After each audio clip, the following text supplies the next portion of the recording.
नेरळ ग्रामपंचायतीचे सफाई कर्मचारी गणेश उर्फ तेंग्या जैतू जाधव याला 9 महिने नेरळ ग्रामपंचायतीने पगार दिला नाही. बँकेचे हप्ते थकले, त्यामुळे आर्थिक विवंचनेला कंटाळून 10 फेब्रुवारी 2023 रोजी सम्राटनगर येथे आपल्या राहत्या घरी सफाई कर्मचारी गणेशने गळफास घेतला. आपले जीवन संपवले. सध्या त्याचे कुटुंब उघड्यावर पडले आहे. या कुटुंबाला न्याय मिळावा म्हणून 12 फेब्रुवारी रोजी मनसे सम्राट युवक मंडळ, रहिवासी आझाद समाज पार्टी आणि आरपीआय यांनी नेरळ पोलीस ठाणे गाठून नेरळ ग्रामपंचायतीने कामगाराचा बळी घेतला असे निवेदन दिले. तसेच गुन्हा दाखल करण्याची मागणी केली. नेरळ ग्रामपंचायतीलाही निवेदन देऊन गणेशच्या कुटुंबियांना 25 लाख रुपये देण्यात यावे, तसेच कायमस्वरूपी नोकरी देण्यात यावी अशी मागणी केली. मात्र यावेळी ग्रामपंचायतीमध्ये ग्रामसेवक, सरपंच, उपसरपंच, सदस्य किंवा सदस्य उपस्थित नव्हते, म्हणून ग्रामसेवकाच्या रिकाम्या खुर्चीला पुष्पहार घालून निषेध नोंदवण्यात. सम्राट युवक मंडळाच्या माध्यमातून असू द्या किंवा रहिवाशींच्या माध्यमातून असू द्या, आझाद समाज पार्टी असेल, आरपीआय असेल, सर्व पक्षीय लोक आम्ही जे राहतो तिथे, त्या सर्वांच्या माध्यमातून आम्ही इथं आलो. त्याच्या अगोदर आम्ही जो गणेश जैतू जाधव याचा जो मृत्यू झालेला आहे किंवा त्यांनी आत्महत्या केलेली आहे, त्याचं कारण काय हे विचारण्यासाठी त्याच्या घरी गेलो. त्याचं सांत्वन करण्यासाठी घरी गेले असता आम्हाला समजलं, त्याची पत्नी सांगत होती की घरातली एवढी परिस्थिती बिकट होती की घरामध्ये खायला अन्न नव्हतं. हप्ते भरण्यामध्ये 14,000 रुपये पगार असून 14,000 मधला 6,500 रुपये त्यांच्या हप्त्यामध्ये कट होत होता. 6,000 मधले 3,000 रुपये मुलाच्या फीला आणि 3,000 मध्ये घर चालवायचं होतं. तर ते कुठे कुठे पैसे यूज करायचे यावरून त्यांचा वादविवाद चालू झाला आणि या वादविवादामुळे त्यांनी स्वतः दारू पिला, व्यसनधिंदाकडे गेला आणि शेवटी मग तो निर्णय त्यांनी घेतला.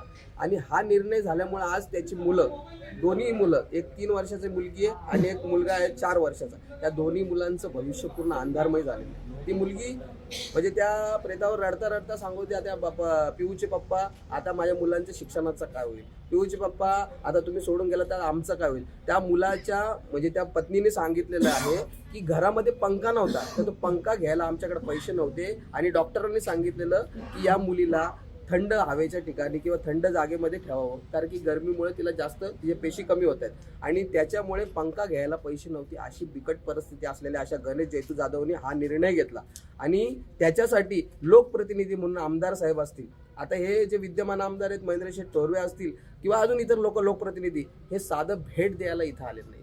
भेट देऊन त्यांचं सांत्वन करायला आलेलं नाही, त्याला आर्थिक मदत म्हणून काही त्यांनी जाहीर केलेली नाही. माझी या सगळ्या लोकप्रतिनिधींना विनंती आहे की तुम्ही जर एखादी आर्थिक मदत जाहीर केली असती किंवा तुम्ही काहीतरी संवेदनशील असता तर तुम्ही भेट दिली असती. पण ह्या पूर्ण जबाबदारी जर कोण असेल तर या ग्रामपंचायत नेरळनी 10 महिने त्या माणसांना पगार दिला नसल्यामुळे हा निर्णय त्यांना घ्यावा लागला आणि त्यांच्या बिकट परिस्थितीला ते जबाबदार आहेत. म्हणून आम्ही या पोलीस स्टेशनमध्ये जे मनसेची युनियन आहे, कामगार युनियन, त्याच्यामध्ये तो काम करत होता, त्या युनियनला आम्ही जाहीर पाठिंबा देतो की त्यांनी हा लढा उभारावा.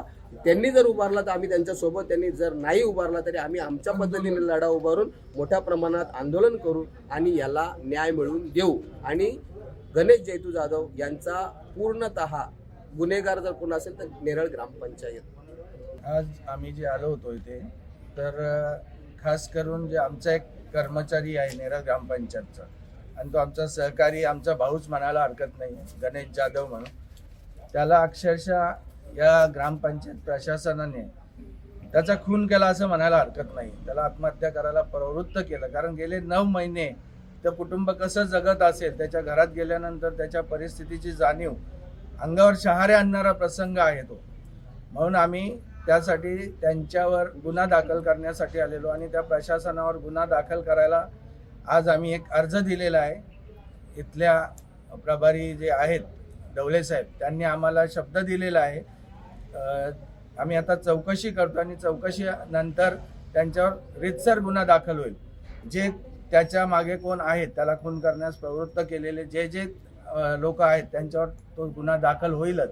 आणि जर गुन्हा दाखल नाही झाला आणि त्याच्या मृत्यूला कारणीभूत असलेल्या लोकांना सजा झाली नाही तर त्याच्या पाठीमागं आम्ही संघटना म्हणून, आमचे सहकारी आहेत सगळे, आम्ही नेटाने लढा देऊ आणि त्याला न्याय द्यायचा प्रयत्न नक्कीच करू. त्याच्यानंतर आपण ग्रामपंचायतमध्ये जाणार आहात, तर निवेदनामध्ये आपण काय काय मागण्या केलेल्या आहेत? आम्ही ग्रामपंचायतला सांगितले, त्या ज्या निवेदन दिलेले त्याला त्वरित 25 लाखाची मदत करावी, हा पहिला आमचा मुद्दा आहे.